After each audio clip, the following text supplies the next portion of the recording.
இங்க ஒருத்தன் மயக்கத்துல இருந்து எழுந்து உட்கார்ந்து பார்த்தா இவன் ஏதோ ஒரு ரூம்குள்ள மாட்டி இருக்கான். அந்த ரூம் முழுக்க ஒரு இரும்பு கதவால லாக் பண்ணி இருக்கு. ஃபர்ஸ்ட் டைம் பாக்குறப்ப நம்மள வச்சு யாரோ பிராங்க் பண்றாங்கன்னு நினைச்சுக்கிறான். அதை ரொம்ப பெருசா எடுத்துக்காம இந்த ரூம்குள்ளே இருந்து டாய்லெட்லாம் போக ஆரம்பிக்கிறான்.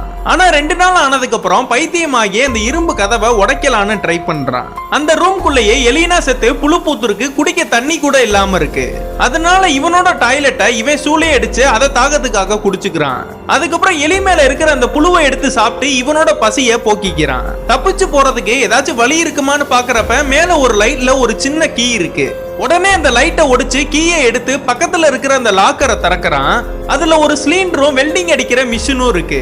அதனால அந்த வெல்டரை எடுத்து அந்த இரும்பு கதவை எப்படியாவது ஓட்ட போட்டு வெளியில தப்பிச்சு போயிடலான்னு பாக்குறான். ஆனா அந்த இரும்பு கதவு ரொம்ப ஸ்ட்ராங்கா இருக்கிறனால இவனால ஓட்ட போட முடியல.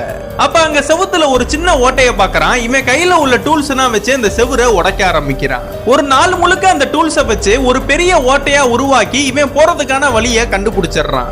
ஆனா அந்த ஓட்டைக்குள்ள போனதுக்கு அப்புறம் தான் தெரியுது இதே மாதிரி ஒரு இரும்பு கதவை வச்சு லாக் பண்ணிருக்காங்கன்னு.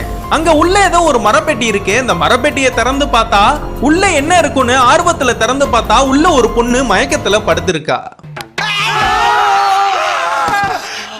பிசாசு பிசாசு மாதிரி பின்னால வந்து சுரண்டி பயமுறுத்தேடா.